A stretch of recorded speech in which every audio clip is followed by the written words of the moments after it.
अस्सलाम वालेकुम, मैं हूं ज़ीशान मलिक और आप देख रहे हैं PSL हंगामा presented by Surf Excel powered by Clear Men cooling partner पेन। PSL हंगामा नाज़रीन, अब तो सब कुछ वाज़े हो गया है। दोनों टीमें आउट हो चुकी हैं टूर्नामेंट से। पेशावर ज़ल्मी और मुल्तान सुल्तान्स, गुज़श्ता रोज़ का मैच डू और डाई था, एक तरह से नॉकआउट था लाहौर कलंदर्स और पेशावर ज़ल्मी के दरमियान, और पैनिक कर गए पेशावर ज़ल्मी वाले। हालांकि इससे पहले वो अच्छा खेलते हुए आए थे आखिरी मैचेस की अगर बात की जाए, लेकिन बिलाखिर कल का मैच हार गए लाहौर कलंदर्स से, और यूं पेशावर ज़ल्मी मुल्तान सुल्तान्स दोनों PSL सीज़न 10 से हो गई हैं आउट। अब कोयटा ग्लैडिएटर्स टॉप पर हैं, दूसरे नंबर पर कराची किंग्स, लाहौर कलंदर्स तीसरे नंबर पर आ गए हैं, जबकि चौथे नंबर पर इस्लामाबाद यूनाइटेड। ये वही इस्लामाबाद यूनाइटेड है जो पूरे टूर्नामेंट में इससे पहले टॉप पर थी, नंबर 1 थी, लेकिन उसके बाद न जाने क्या हुआ। शायद वही बात जो सकी भाई करते हैं कि गैप आ जाए तो उसके बाद फ़र्क पड़ जाता है परफॉर्मेंस पर, लेकिन बाकी टीमों ने गैप का किसी और तरीके से फ़ायदा उठाया और अच्छी परफॉर्मेंस दिखाई, जैसे कि ख़ास तौर पर पेशावर ज़ल्मी किसी हद तक जो है वो अच्छी फॉर्म में नज़र आ रही थी। आखिर में जाहिर है किसी एक टीम ने जीतना और किसी एक ने हारना होता है, इस पर भी बात करेंगे। और आज के मैच जो कि कराची किंग्स और इस्लामाबाद यूनाइटेड के दरमियान है, उस पर भी गुफ्तगू होगी। लेकिन उन सबसे भी बड़ा एक मामला वो है एशिया कप का, जिसके बारे में पहले खबरें आ रही थी कि भारत इसमें हिस्सा नहीं लेगा, नहीं खेलेगा, लेकिन उसके बाद अब BCCI ने यह क्लेम किया कि नहीं, ऐसी कोई खबर नहीं है, वो हिस्सा ले सकते हैं, इसमें शामिल हो सकते हैं। गुफ्तगू करते हैं इस पर। मेरे साथ मौजूद हैं लेजेंड्स स्टूडियो से जनाब सलीम मलिक साहब, और वीडियो लिंक पर हमारे साथ होंगे सकलैन मुश्ताक साहब। दोनों को अस्सलाम वालेकुम जी। वालेकुम अस्सलाम। माशाल्लाह। सकी भाई, ये आप नहीं, ये इंग्लैंड का वेदर बोल रहा है, मौसम बोल रहा है वहाँ का, हमारी जो हालत है ना यहाँ पे। और खैर चलें सर, ये बताइए, बर्फ वाले गोले खाओ। आए हाय हाय, सस्ता हल है, सस्ता तरीका, ठीक है जी। गोले खाओ। सर जी बताएं, ये एशिया कप अगर तो भारत, वैसे तो अभी उन्होंने क्लेम किया है, कहा है कि नहीं जी खबरों में कुछ सदाकत नहीं है, हम खेलेंगे, लेकिन अगर एशिया कप खेलने के हवाले से या ना खेलने के हवाले से कोई भी कंट्रोवर्सी भी आती है, कोई खबरें भी ऐसी जन्म लेती हैं, तो ये भी गलत है। क्रिकेट और खेल के ऊपर किसी तरह की कंट्रोवर्सी आना या उस पर कोई ऐसी नेगेटिव बात करना बजाते खुद खेल के साथ एक खेलने के मुतरादिफ होता है। खेल के साथ खिलवाड़ किया जाए, जी हाँ, देखा जाए तो, लेकिन इसको सियासत से, दूसरे इशू से दूर रखना चाहिए। मैं ये समझता हूँ खेल की जो बुनियाद है वो है ये अमन, पीस, सबको साथ में लेके चलते हैं। मुझे याद पड़ता है, मैं cricket all star Sachin Tendulkar और शेन वॉर्न ने एक लीग जो थी वो ऑर्गेनाइज की थी। दुनिया के 25 टॉप के प्लेयर्स वो उनको अमेरिका लेके गए, वहाँ पे 3 मैचेस खेले हमने, LA, न्यूयॉर्क और वहाँ पे। और वहाँ पे जब मैचेस होते थे तो यकीन करें जो पब्लिक थी वो सबके झंडों को साथ में जोड़ के एक झंडा बनाया हुआ था। अच्छा, हाँ जी। और कई जगहों पे तो इंडिया पाकिस्तान के झंडे को ऐसे सिया हुआ था लोगों ने, वाह वाह, और उसका एक झंडा बनाया हुआ था। तो मैंने वो ट्वीट की थी उन दिनों में कि आप इसको खेल समझ रहे हो, मगर खेल ही खेल में लोगों के दिलों को, मुल्कों को, कौमों को जोड़ा जा रहा है। मैं ये समझता हूँ this is not just the cricket, this is not just the game, this is more than that. अगर आप देखो कितना खूबसूरत मैसेज जो है ना वो लोग दे रहे हैं, और लोग सबको देखने के लिए आए हुए थे। तो समझना चाहिए कि भाई ये एक बहाना भी है दिलों को जोड़ने का, आपस में करीब लाने का, और खेल भी है, एंजॉयमेंट भी है, एंटरटेनमेंट भी है, आपके हीरोज भी हैं, और जो है इससे बहुत ज्यादा जो है अच्छे असरात पड़ते हैं दुनिया पे, है healthy body healthy mind as well. तो एशिया कप अगर जो आ रहा है, I think Indian cricket board को सोचना चाहिए, और आउट ऑफ द वे, यानी आउट ऑफ द बॉक्स सोचना चाहिए। मुझे अभी भी अफसोस होता है सुनील गावस्कर साहब ने जो कहा था जी पाकिस्तान टीम को निकाल दो। इतना बड़ा खिलाड़ी और इतनी छोटी सोच और इतना जो है वो नामाकूल किस्म का स्टेटमेंट, वो मेरे अभी भी दिल को जो है ना वो अटका हुआ है। तो आई थिंक उनको ऐसी बात नहीं करनी चाहिए। बिल्कुल ठीक है सलीम मलिक साहब, एशिया कप ज़ाहिर है होना चाहिए, और होना भी इस तरह से चाहिए कि एशिया की तमाम टीमें उसमें शामिल हों।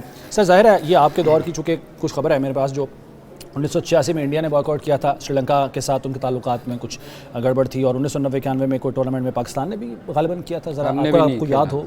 हम भी नहीं खेला था, हमने नहीं खेला था। क्या हुआ था उस वक्त? यार देखो, ये वो चूँकि उस वक्त बहुत हारे थे और वो उन्होंने रो पड़े थे। हाँ बिल्कुल, वो उन्होंने कहा था जी हमने पाकिस्तान के साथ खेलने नहीं, तो वो नहीं आए थे। फिर उस वक्त शायद इतना वो नहीं था, हम भी अगले 90 में शायद हम भी नहीं गए थे। मगर बात ये है यार कि मेरा ख्याल है हमें, आप सारा दिन इनकी अगर आप सुनते रहे इनके चैनलों पे, अल्लाह वही करते रहते हैं जो ये जंग में कर रहे थे। ये इनके मीडिया पे मेरे ख्याल अब किसी को एतबार है ही नहीं। उनको खुद नहीं है, उनके अपने लोगों को नहीं है। उनके अपने लोग देखें ना, तो ये इस किस्म की खबरें, ये अब इनके पास कुछ है नहीं चूरन बेचने के लिए, ये इस किस्म की खबरें अब चला रहे हैं। सही बात है। तो ये एक तो उसके बाद BCCI ने आके देखे ना, कहा कि जी अभी हमने फैसला नहीं किया। हाँ। मतलब ये अभी तक बाज नहीं आ रहे वो गलत किस्म की रिपोर्टिंग करने से, तो ये इनको इससे ग्रेज करना चाहिए। प्लस देखें, अगर पाकिस्तान इंडिया का मैच नहीं होता, ये वह टीमें हैं दुनिया में, कोई भी टूर्नामेंट हो रहा हो ना, तो इंडिया पाकिस्तान का मैच पूरा सॉल्ड आउट होता है। No doubt, आप दुनिया में कहीं भी मैच हो रहा हो, आप मैं किसी सहरा में करा दें, लोग वहाँ भी आके देखने को, क्योंकि वो मैच एक दिलचस्प लोग देखना चाहते हैं। ना सिर्फ स्टेडियम के अंदर बल्कि पूरी दुनिया में भी टीवी के आगे लोग बैठे होते हैं कि मैच इंडिया पाकिस्तान का मैच है। अगर ये मैच नहीं होता तो स्पॉन्सरशिप नहीं आएगी, क्योंकि लोग आते ही इसीलिए हैं कि यार इनके सबसे ज़्यादा स्पॉन्सरशिप इन मैचों पे होती सही है। तो मेरे ख्याल अगर टूर्नामेंट, जैसे सकी ने कहा, सियासत नहीं आनी चाहिए स्पोर्ट्स में। आप बेशक आप हार गए हैं, पर स्पोर्ट्स में तो आके खेले ना। तो ये अगर इससे भागेंगे, वो तो खैर बहुत पहले से भाग रहे हैं जी हाँ। पाकिस्तान चैंपियंस को ट्रॉफी में जो कभी भी किया वो उन्होंने। कामयाब नहीं चाहते। ऊपर से हमारे चेयरमैन हैं, तो वो एशियन क्रिकेट के, तो वो कभी भी नहीं चाहेंगे, वो चाहेंगे कि हम इनका टूर्नामेंट ख़राब करें।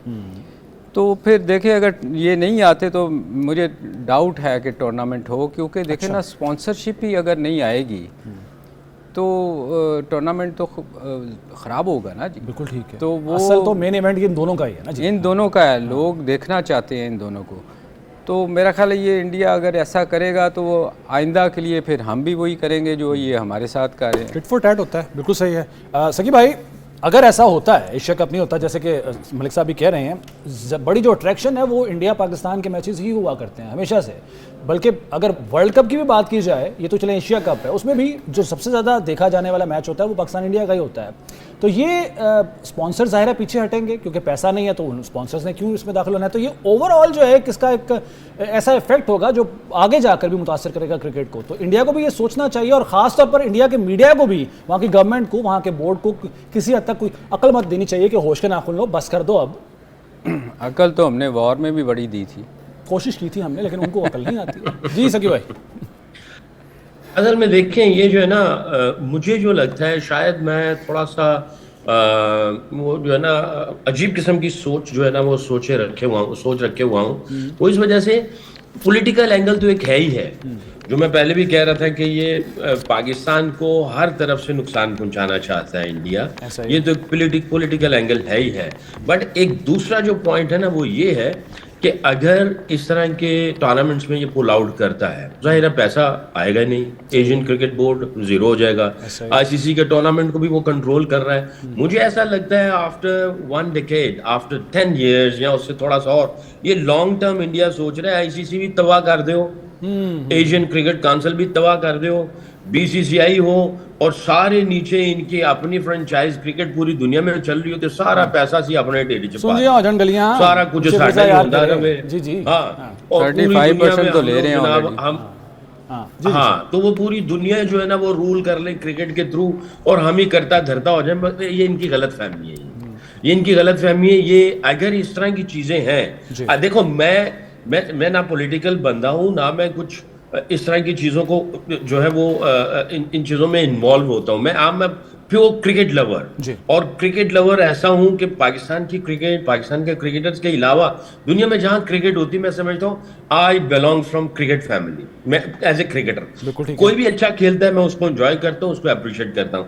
मेरी खोपड़ी में ये सोच आ रही है कि अगर ये इस तरह की हरकतें हो रही हैं, अब आप देखो मुख्तलिफ जगहों पर जो फ्रेंचाइज क्रिकेट हो रही है वो भी खरीद रहे हैं, टॉप लेवल की भी इनके हाथ में, लोअर लेवल की भी इनके हाथ में, साथ में रोड सेफ्टी भी चला दी है टूर्नामेंट, साथ में जनाब वो जो रिटायर्ड खिलाड़ी हैं उनकी भी लीग चलानी शुरू कर दी हुई है। कभी दुबई में हो रही है, कभी कतर में हो रही है, कभी कहीं कभी अमेरिका में, हर जगह पे।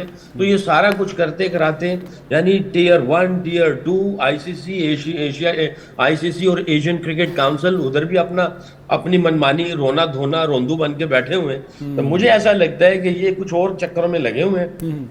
मगर दुनिया बेवकूफ़ नहीं है, सबको समझ आ रही होगी कि भाई कर क्या रहे होश के नाखून जो है वो लो, और आप ये जो हरकतें कर रहे हो वो ठीक नहीं है। आप इनकी डायरेक्शन ठीक होनी चाहिए, ठीक है। और इनको समझना चाहिए कि ये it's not fair with the cricketing world, with the cricketers as well. भी ਤੁਹਾਡਾ ਹੀ ਢਿੱਡ ਭਰਨਾ ਹੈ, ਤੁਸੀਂ ਸਾਰਾ ਕੁਝ ਲੈ ਕੇ ਜਾਣਾ ਹੈ, बस सोचो थोड़ा सा, इस तरह थोड़ी होता है। Don't be ग्रेडी।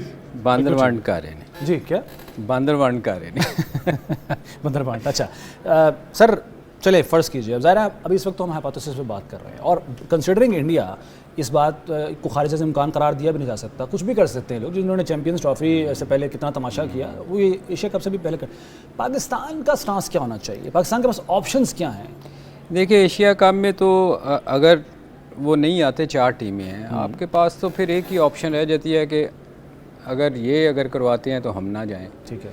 उसके अलावा तो ऑप्शन कोई नहीं है। या फिर 3 टीमों के साथ आप खेलें। अब देखें ना, जैसे सकी ने कहा कि दुनिया में अब आवाज़ें उठनी शुरू हो गई हैं, हर कंट्री के प्लेयर्स जो हैं वो इनके ख़िलाफ़ बोलना शुरू हो गए हैं सही है कि ये बॉसी काम कर रहे हैं, हर जगह ये डिसीजन अपनी मर्ज़ी से ले लेते हैं, अंपायर चेंज करवा देते हैं, विकेटें अपनी मर्ज़ी से बनवा रहे हैं। तो लोग अब इस चीज़ को देखें, दुनिया के जो बड़े बड़े प्लेयर हैं वो इस चीज़ को टीवी पे आके, आप यूट्यूब पे अपने वो आके बता रहे हैं। हाँ। तो ये इनको सोचना चाहिए कि लोग अब इतने बेवकूफ़ नहीं है, अब समझ चुके हुए हैं। तो आप ये जो छोटी छोटी हरकतें हैं उनसे बाहर निकलना चाहिए। आपको क्रिकेट को, अगर जैसे सकी ने कहा ना जी, क्रिकेट लवर जो होता है ना, आप देखें हम लोग बैठते हैं, मैं वीलॉग करता हूँ, मैं कभी ये बायस्ड होकर बात नहीं करता, मैं हमेशा इनके प्लेयर जो अच्छे हैं उनकी तारीफ़ करता हूँ। उस दिन कप्तानों की बात हो रही थी, मैंने कहा धोनी सबसे अच्छा कप्तान है क्योंकि उसने अच्छा किया हुआ है। तो हम कभी बायस्ड नहीं होते क्रिकेट के मामले में। ये इनको आप देखें, ये छोटी छोटी चीज़ों पे इतने बायस्ड हैं, ये उस चीज़ से निकल ही नहीं रहे। इनको अब ये सोचना पड़ेगा कि दुनिया बेवकूफ़ नहीं है, दुनिया सब समझती है। सर ये बताएं मुझे, जैसे ज़ाहिर है इस चीज़ का शिकार पाकिस्तान अब बन रहा है, आगे दूसरे मुल्कों के साथ भी ये हो सकता है, तो क्या ये वक्त नहीं है कि पाकिस्तान को इनकी चुदराहट ख़त्म करने के लिए जो दीगर ममालिक हैं, अगर हम चले एशिया की ही बात कर लेते हैं, इनका जो इन्फ्लुएंस है वो बिग 3 वाला जो एक ड्रामा हुआ था कुछ अर्सा पहले, वो अपनी जगह पर, लेकिन एशिया के जो दीगर ममालिक हैं उनके साथ मिलके क्या हमें अपने, इसको सिफारतकारी अगर बोला जाए तो गलत नहीं होगा, उनके साथ सिफारतकारी खेल के मामले में, क्रिकेट के मामले में करनी चाहिए कि जो इंडिया की इजारादारी है उसे ख़त्म करने के लिए हम सब मिलें, नहीं यूनाइट हो जाए। ये देखें, ये इसमें नहीं, मुझे लगता है कि अब ये टाइम आ गया है कि हर जगह हर टीम, जो दुनिया की टीमें हैं, उनको बैठ के ये सोचना पड़ेगा कि ये जो कर रहे हैं, ये देखें ना, बहुत सारे प्लेयर इस पे आवाज़ उठा रहे हैं जी।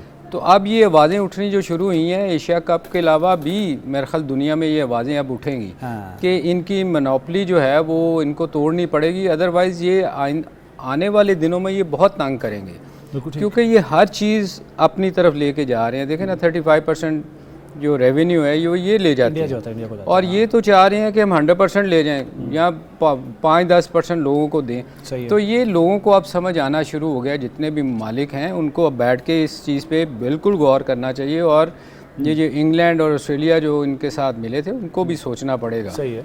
मैं यही सवाल ज़रा सकी भाई से भी कर लेता हूँ। सकी भाई, सिफारतकारी वैसे तो बड़ी ज़बरदस्त इसमें पाकिस्तान की चल रही है, ख़ासतौर पर जंग के अगर मामले में देखें, तमाम मुल्कों ने इंडिया का नहीं पाकिस्तान का साथ दिया है।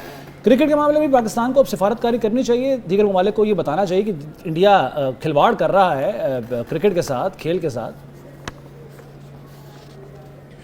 देखो जिशान, एमसीसी क्यों सोया हुआ है, मुझे उसकी समझ नहीं आ रही है। जिसने क्रिकेट इजाद की, बनाई, पूरी दुनिया में लेके गए, सारे रूल्स रेगुलेशंस बनाए, उसकी वैल्यूज रखी, उसके वर्च्यूज रखे, उसकी साख्त बनाई, उसकी बेस बनाई, पूरी दुनिया में इंट्रोड्यूस करवाया, पूरी दुनिया में जो है वो क्रिकेट डेवलपमेंट के लिए भी वो बहुत काम कर रहे हैं। अब आप देखें ना, जो दूसरे जो कंट्रीज हैं जो क्वालिफाइंग राउंड खेलते हैं, उनके ऊपर भी पैसा आईसीसी जो है वो लगा रहा है। ठीक है, इंडिया की तरफ से बहुत पैसा जनरेट होता है, आता है, बट जब क्रिकेट इन्होंने इजाद की, शुरू की, तो इन्होंने इंडिया को भी तो पैसा दिया ना जी। इंडिया को पाला इन्होंने, पूरे बोर्ड्स को, दूसरे कंट्रीज को पाला एमसीसी या आईसीसी ने। जब ये बोर्ड बने, उन्होंने पैसे देने शुरू किए।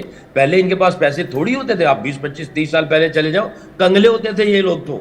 अब तो इनके खिलाड़ी कहते हैं जी हम उधर क्यों जाएं खेलने के लिए, क्यों हमारे पास इतना पैसा है, वो मुझे इतना पैसा देंगे तो हम जाएंगे, ये लीग नहीं खेलनी, वो लीग नहीं खेलनी, ये नहीं खेलनी। हमारी कोई लीग नहीं खेलेगा, हम कहीं नहीं जाने देंगे, उसको आने नहीं देंगे, उसको बैन कर देंगे। भी अपने रूल्स बना रहे हो। ये तो एमसीसी आईसी जो एमसीसी ने क्रिकेट को बनाया, इजाद किया, उन्होंने आप ही को पाला पोसा, आपको खिलाया पिलाया, आपको यहाँ तक लेके आए। अब आपके पास जब फल लगने शुरू हो गए हैं और पौधा लगाया उन्होंने, और अब आप इसी तरह लोगों के दांत खट्टे कर रहे हो और आप इस तरह कर रहे हो, और पता नहीं किस किस्म की ये हरकतें की चली जा रही हैं जो कि नामुनासिब हैं। मैं ये समझता हूं बजाय पाकिस्तान को इस तरह की बातें करते हुए एमसीसी को आना चाहिए आगे, आईसीसी को आना चाहिए आगे, और उनको कहना चाहिए कि भाई तुम कर क्या रहे हो, ये हो क्या रहा है, ठीक और है सर। इसका एंड क्या है, इसकी इंतहा क्या है, इस डायरेक्शन में लेके जाना चाहिए। सकी ये अभी कुछ प्लेयर्स ने ना ये लीक आउट हुई है बात कि ये उनको ब्लैकमेल कर रहे हैं कि अगर आप आईपीएल खेलने नहीं आए तो हम 10 साल के लिए हम बैन कर देंगे। मतलब ये इस किस्म के हथकंडों पे आ गए हुए हैं, मनफी हथकंडे। सर ठीक है, इस पर भी बात करेंगे। एक ब्रेक का वक्त हुआ है, ब्रेक के बाद वापस आएंगे और कल के मैच और आज का होने वाले मैच के हवाले से भी गुफ्तगू होगी। तो नाज़रीन हाजिर होते हैं एक ब्रेक के बाद।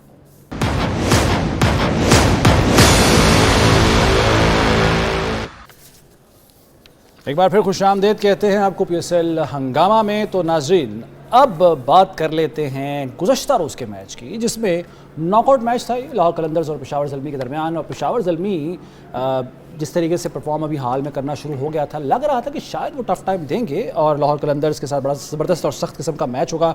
लेकिन लाहौर कलंदर्स ने आउट क्लास कर दिया, आउट परफॉर्म कर दिया पेशावर ज़ल्मी को, और यूँ लाहौर कलंदर्स आगे बढ़ गई है। मगर जो पेशावर ज़ल्मी है वो टूर्नामेंट से हो गई है आउट।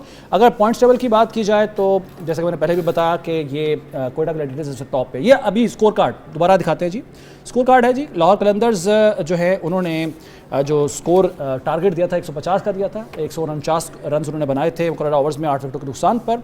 और काबिल ज़िक्र इनिंग्स जो है फ़खर जमान की थी इसमें, और उनका साथ किसी हद तक मोहम्मद नईम ने दिया 22 स्कोर के साथ, 22 रन के साथ। बाकी बस थोड़ा बहुत चलता रहा, हल्की फुल्की मौसीकी जिसे कहते हैं वो चलती रही, और टारगेट मिला 150 का पेशावर ज़ल्मी को जीतने के लिए। मगर ये हुआ कि अच्छा ये भी बता दूं, मैं वाज़ेह कर दूं कि 13 ओवर्स का ये मैच था बाय द वे। तो उन्होंने 8 विकेटों के नुकसान पर बनाए 123 रन्स, और यूं पेशावर ज़ल्मी हो गई टूर्नामेंट से आउट। और कोई भी काबिल ज़िक्र इनिंग्स नहीं है, ना साइम अयूब चले, ना बाबर आजम का बल्ला चला। मलिक साहब, क्या हुआ पेशावर ज़ल्मी के साथ?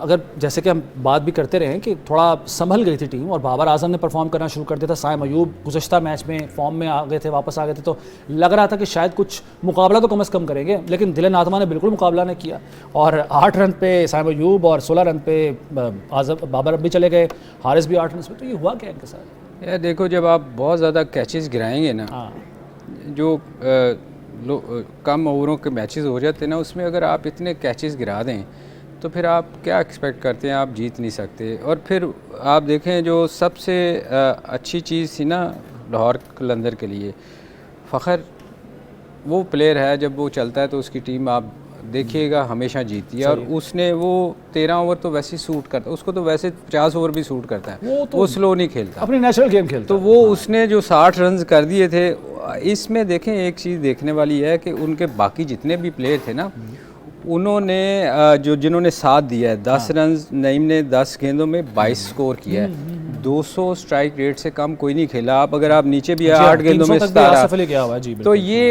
अगर आप उस साइड पे चले जाएं, देखें कैच गिराना, तो कैच के बाद तो दूसरी इनकी बारी फिर आ गई ना। पहली बात तो इनकी बैड लक कि पूरा मैच नहीं हुआ, बिल्कुल सही, 13 ओवर्स का 20 ओवर का मैच थोड़ा सा डिफरेंट होता है।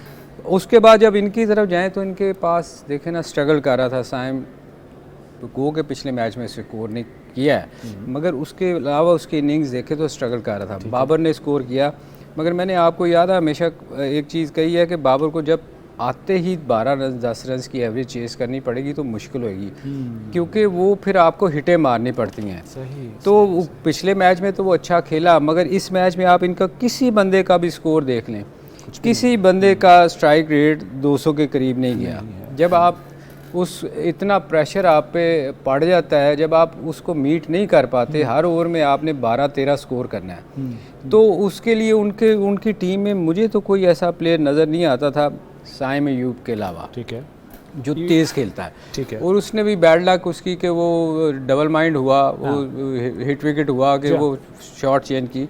तो इनमें किसी बंदे ने इसलिए स्कोर नहीं कर, और फिर सबसे ज़्यादा इसमें जो वाइटल रोल बॉलिंग में किया है ना, वो सलमान ने किया है। सलमान मिर्ज़ा ने।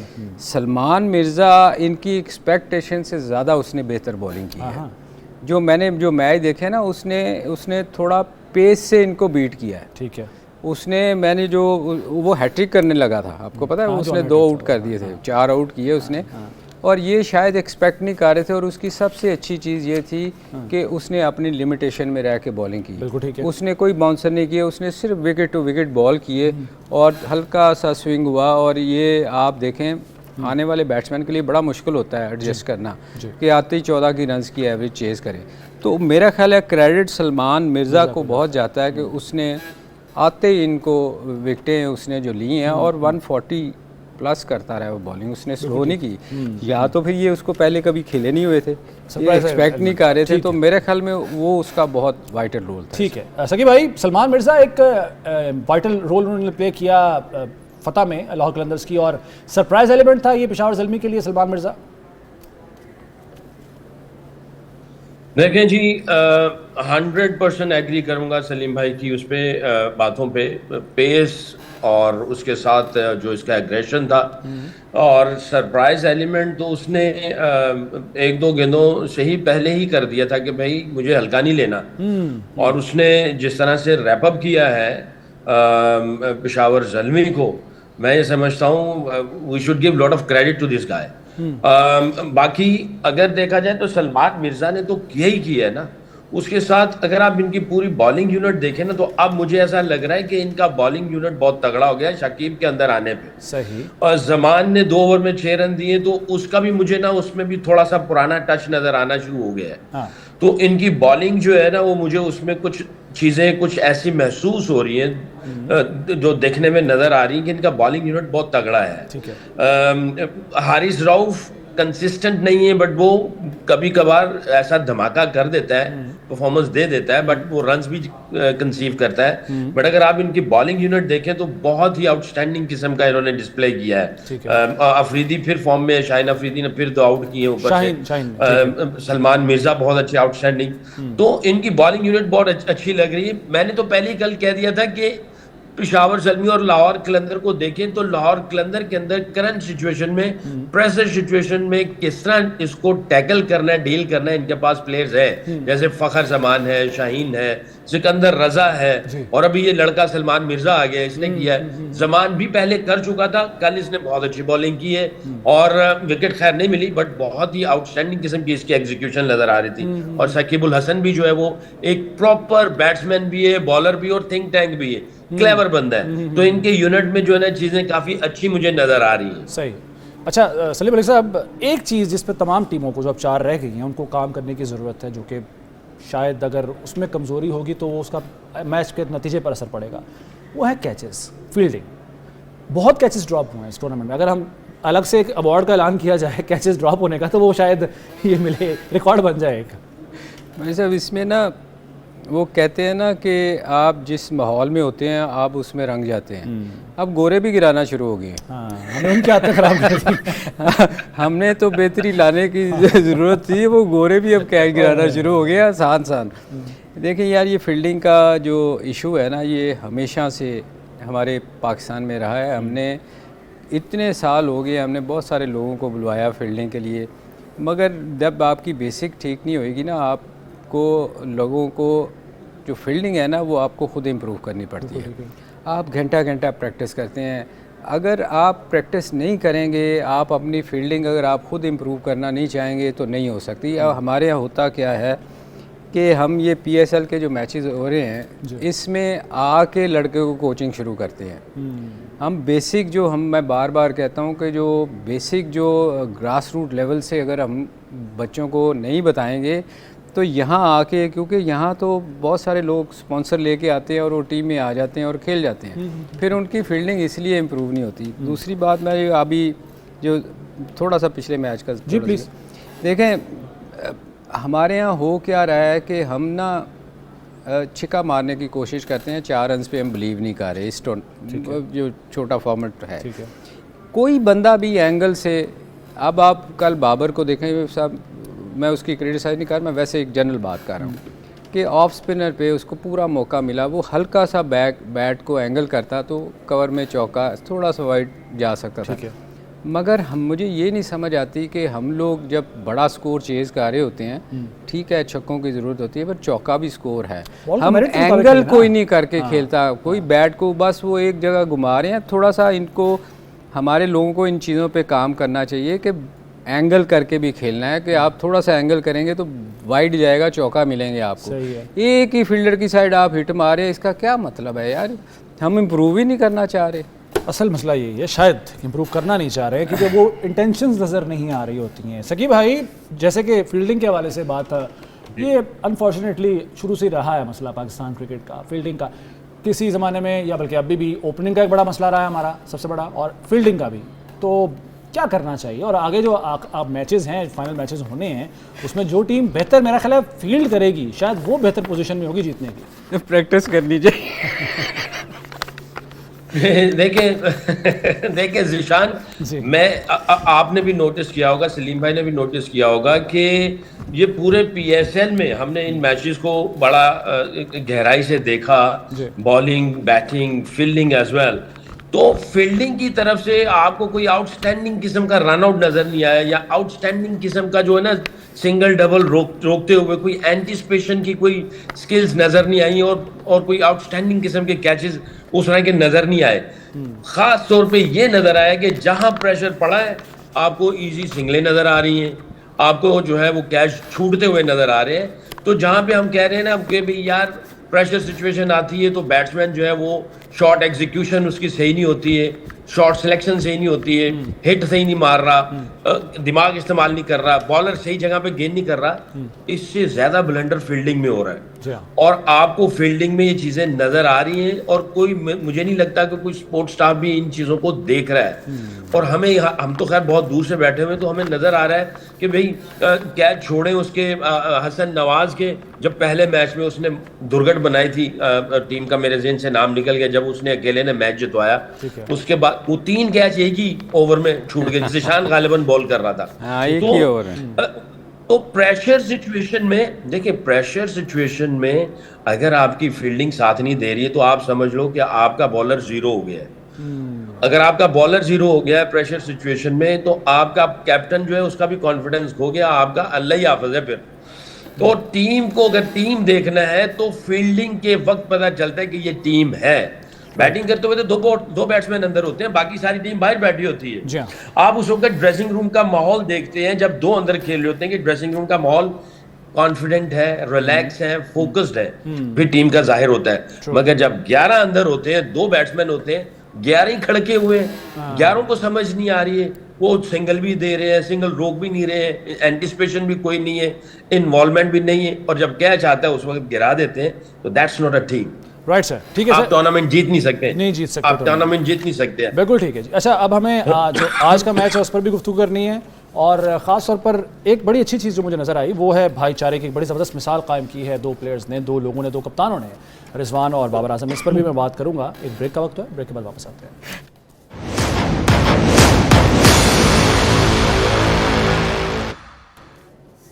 एक बार फिर खुशामदीद कहते हैं आपको PSL हंगामा में। तो ब्रेक पे जाने से पहले मैंने बताया कि किस तरीके से भाईचारे का मुजाहरा किया, इजहार यकजहती किया गया, और बड़ी कम ऐसी मिसालें मिलती हैं जो कि बाबर आजम और रिजवान ने कायम की हैं। रिजवान की टीम मुल्तान सुल्तान्स आउट हुई इवेंट से, तो उसके बाद बाबर आजम की टीम भी आउट हो गई।